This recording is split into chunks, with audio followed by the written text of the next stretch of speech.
So by Thursday afternoon, we had just about everything loaded up and ready to head to Beech Bend for the $100,000 small tire shootout, with the exception of the one car that everyone probably thought we would be taking, Billy's new 68 Camaro, built by 10 Soldier.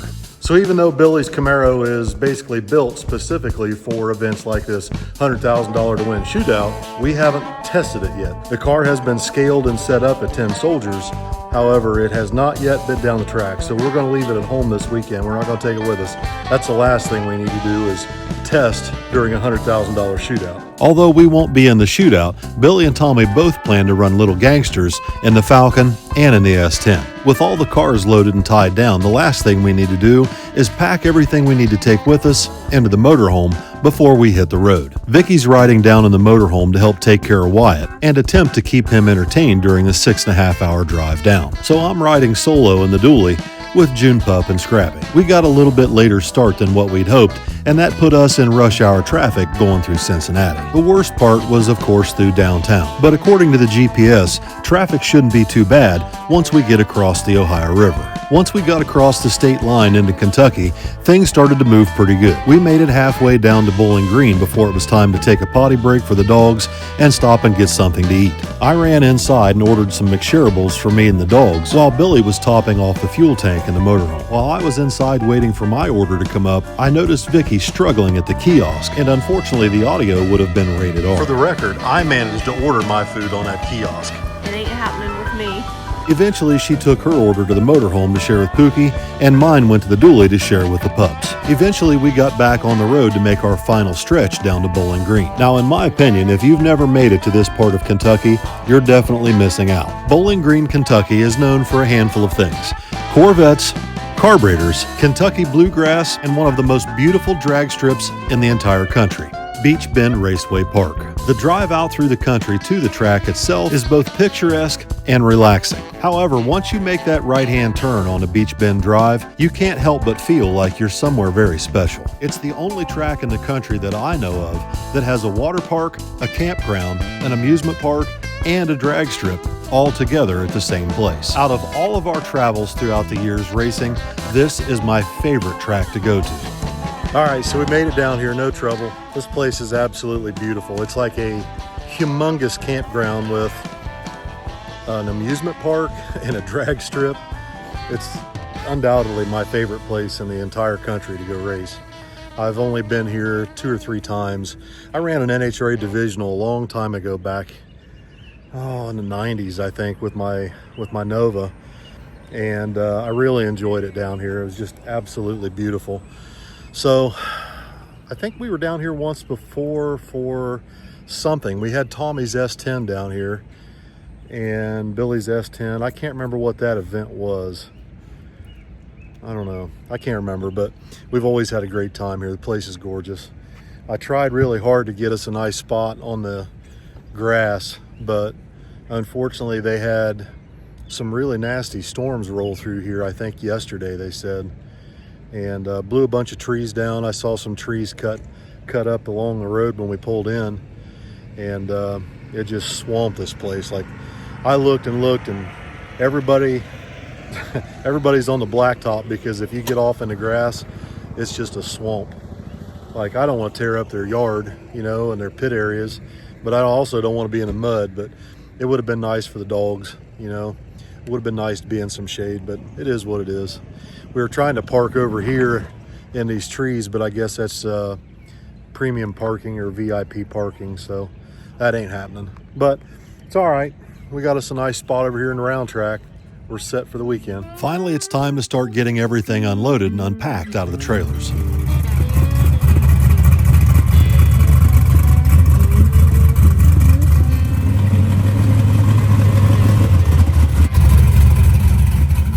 Once we had all the cars unloaded, Vicky and I drove the Malibu into Texas Roadhouse to get dinner, and then stopped across the street to top the Malibu off with the E85 and fill up some fuel jugs for the weekend. But racing isn't the only thing on our itinerary. Vicky got online and bought tickets for the amusement park this weekend so that we can take Wyatt swimming for the first time over at the water park. So we've got a lot to look forward to. And Friday morning, I just so happened to bump into one of the people we have to thank for it. How's it going, man? Good. What's your name? My name's Brock Porter. I'm the manager here at Beech Raceway. Dude, this place is phenomenal. It is beautiful.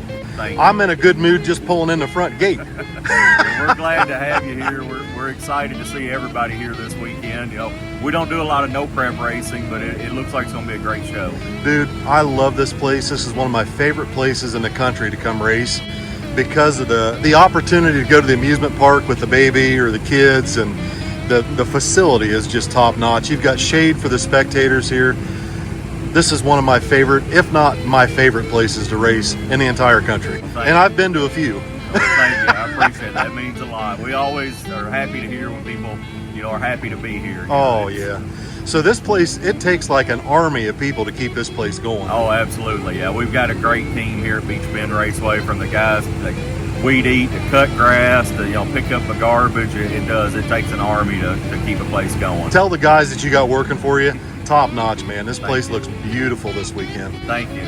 I appreciate everything, man. Hopefully we have a good weekend. It's hot out there, but no, it's going to be hot. It's the first hot weekend of the year, but glad it's not raining. Yeah, no kidding. You've been underwater twice this year. Yeah, right here where we were standing is probably 4 or 5 feet deep. Because you're right along the river. Yeah, it's about, 1,000 feet that way, but when it gets out of the banks, it jumps up fast. Yeah. I saw pictures, the tower, and it's surrounded by water. The track's under 3 or 4 feet of water. Yeah, it's actually, starting line is probably about 8 feet deep. Oh my gosh. Yeah. Man, you'd never know it today. Yeah.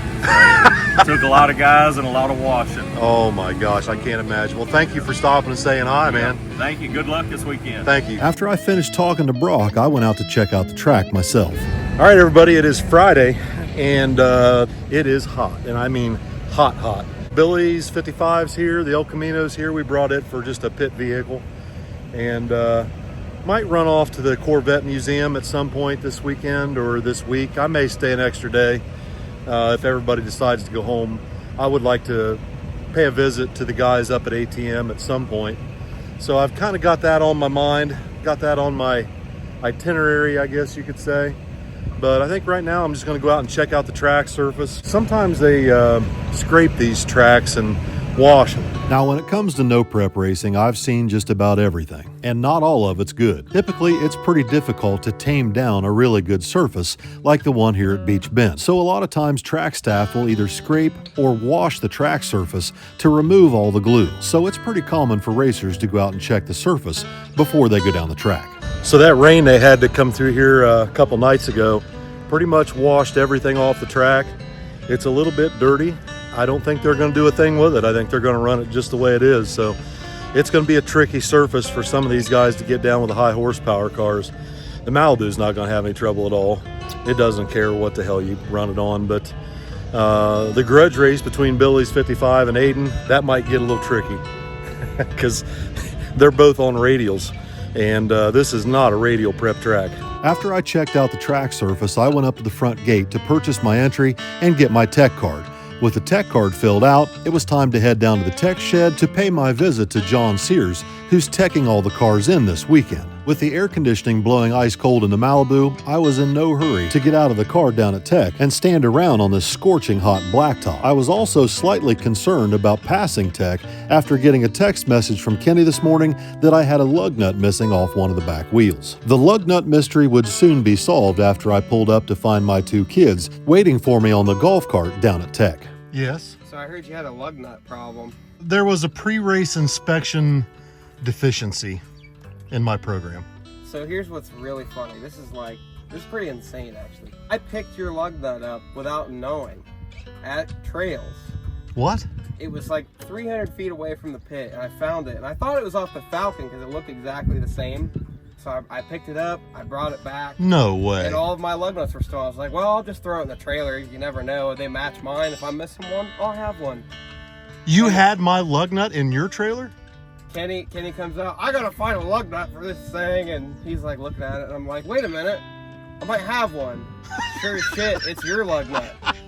Your spacer was still on your stud. That's crazy. I've driven this thing to dinner last night. I've driven it around the block.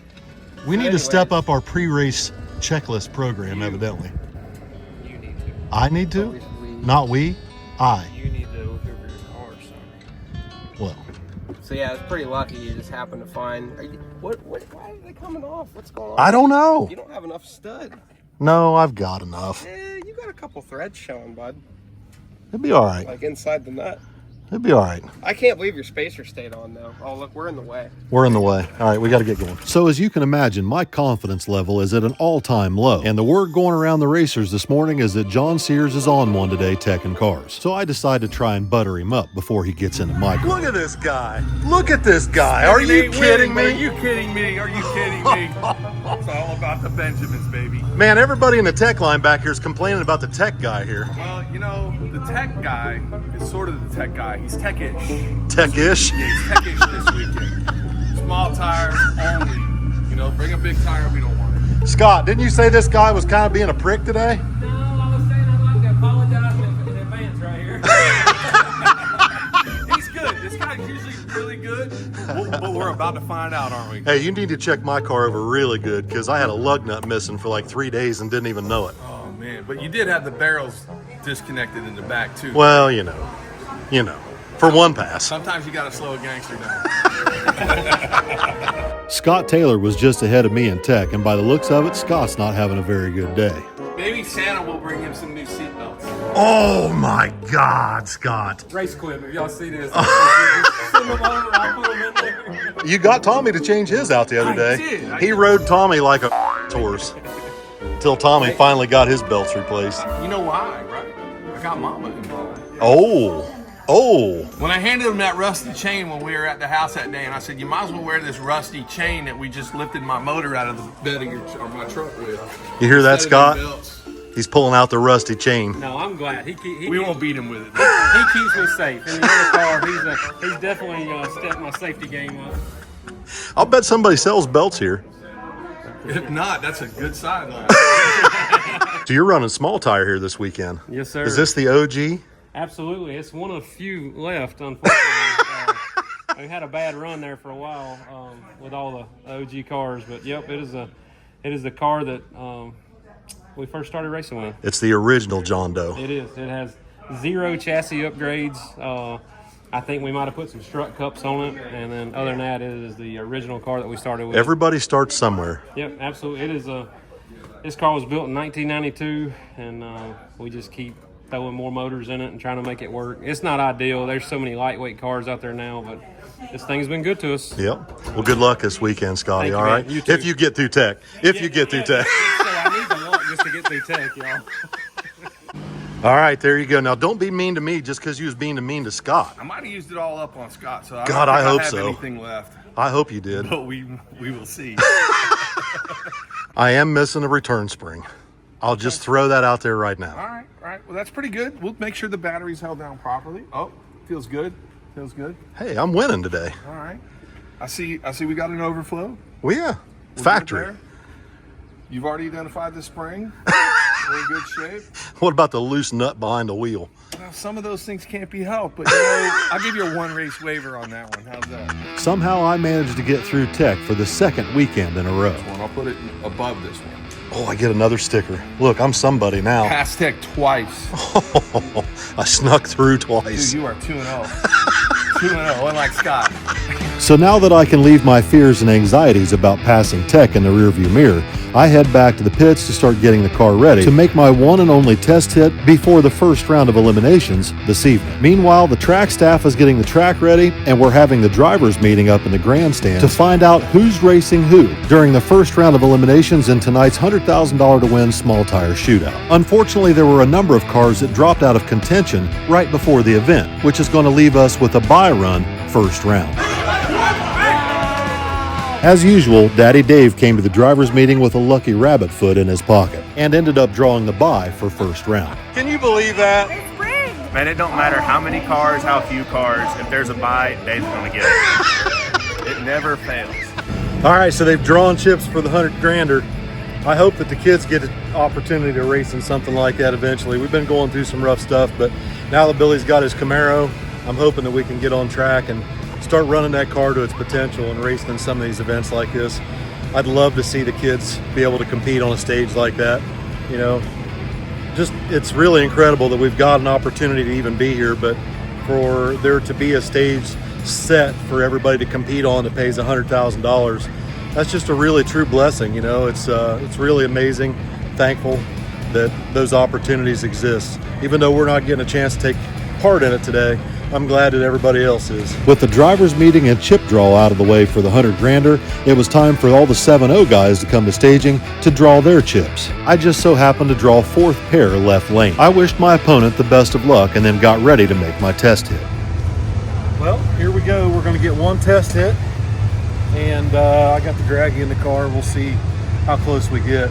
I lowered the tire pressure just a little bit because the track's not going to be nearly as good as what we've been running on.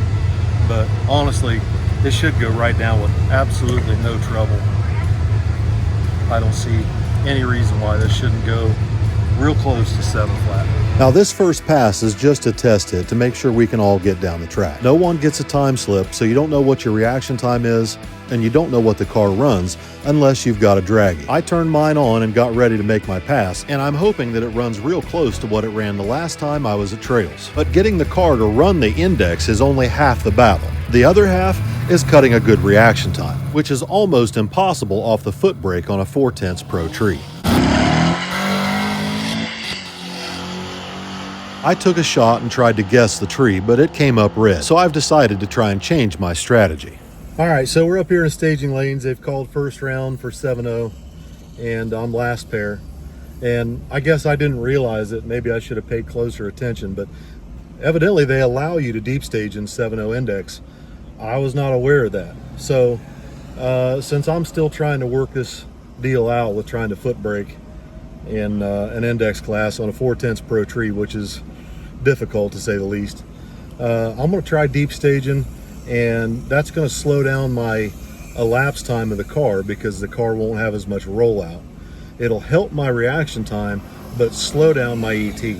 But since I've got 200 on the button on the shifter, I really don't care because I can make the car run whatever I want it to. The car go 590s if I wanted to. So yeah, so I'm going to deep stage this thing, and we're going to try and get through round 1 without guessing the tree.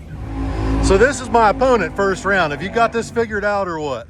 We're working on it. We're going to give it our best shot anyway, so. So you drive this thing with hand controls. You're in a wheelchair. Yes, sir. And you drive this thing completely on hand controls. Yeah, got this lever here. Got our foot brake line lock set Yeah. up here. Yeah. Just soft leave right now. But Yeah. give it our best shot. And Well, first I'm 7-0 struggling. I'm not weekend. going to lie. I'm definitely struggling. So Yeah, good luck first to you. I time. hope everything goes good with your pass, but You as don't well. expect too much out of me, okay? Best both of us. I don't have too much confidence in it, but we're going to give it a shot. So. All right, well, good luck, buddy. You too. The unfortunate part of me racing is that I don't get to watch the kids or help them like I usually do. But Vicky sent me this video of Tommy winning first round while I was sitting in the staging lanes. So I'm back here in the staging lanes, and Tommy just beat Jimmy Dale first round in Little Gangsters, man. I can't believe it. I was struggling with that one. I didn't know if Tommy could pull that off, but somehow he did. I'm just so happy right now. Really, really proud of my kids. Honestly, at this point, I don't even care. I just told the guy right next to me, I don't even care if I win first round. I just kind of want to watch this $100,000 deal tonight and relax and just watch the kids, honestly. If I win, I win, but I ain't sweating. Now, I mentioned that I would be deep staging, and what that means is you write deep on the window to let the starter know that you'll be bumping into the stage beams and turning the top bulb out. This helps reduce the rollout that the timing system will see based off the diameter of your front wheel and how far you are from the starting line when you hit the gas. This helps drastically reduce your reaction time, but opens you up for problems in other ways. We got through first round. Honestly, I'm so happy that Tommy won first round. I forgot to even turn my draggy on. I didn't even care if I was gonna win or not. I told the guy next to me, I said, I don't even care if I win. I'm just so proud of Tommy because that was a major deal, man, to turn the wind light on first round against Jimmy, because Jimmy is a very, very, very cagey, talented driver.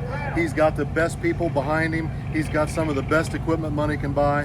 And for my kids to turn the wind light on next to Jimmy Dale in front of the crowd out here at Bowling Green, my night's set. I could care less about anything else. I just want to watch him race.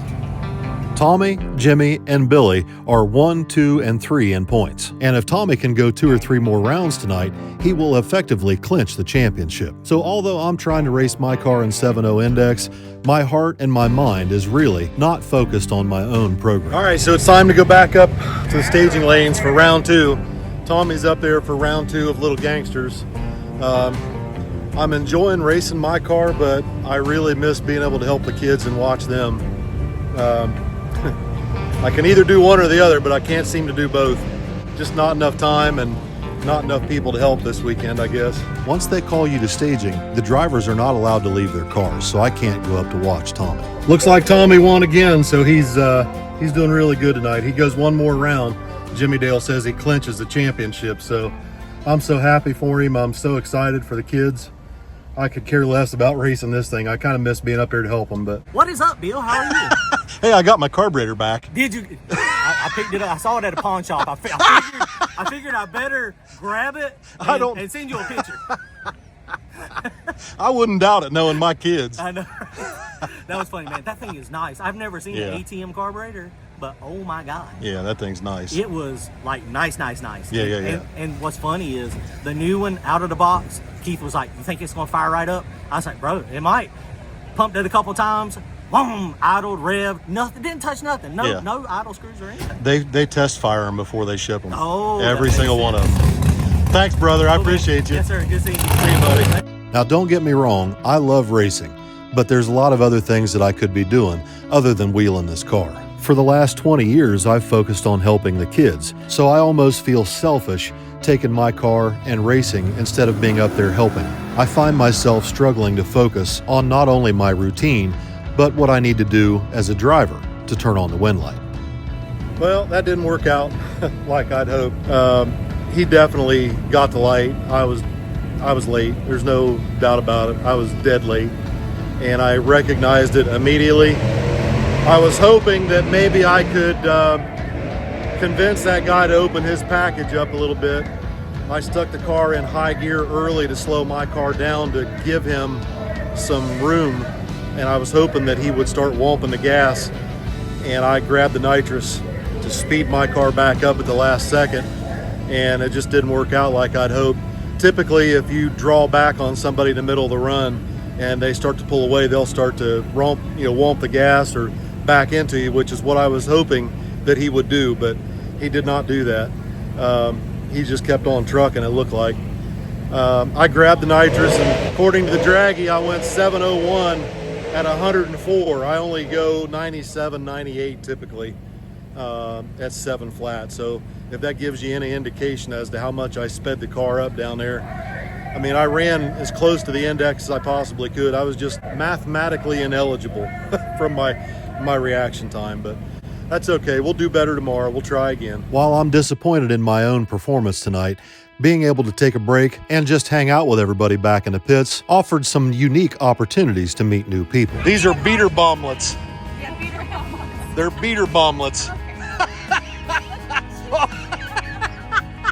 Vicky and I got to meet the Beater Bomblets and Mrs. Beater Bomb and watch the kids turn on the wind light in the final of Little Gangsters. By watching the stage lights go out, you can tell who had the better reaction time. Billy and I both knew immediately who was about to win. Having a good reaction time is incredibly important in all forms of drag racing, but especially in index racing, which is why I've decided to try and deep stage my car, even though I typically refuse to do it. Although it drastically improves your reaction time on a 410 Pro tree, it can definitely lead to putting yourself in bad positions when staging. Although I won first round Saturday morning in 7.0 Index, a heavy pop-up thunderstorm washed away any hopes of finishing the event Saturday and ended up canceling the grudge race between Billy and Sean's 55 Chevys. Everyone associated with the track and the event worked incredibly hard to dry the track so that we could finish the event in front of the crowd who had amassed there Saturday night. Thanks to the covered grandstands, most of the spectators stayed dry, but due to water and the shutdown of the track,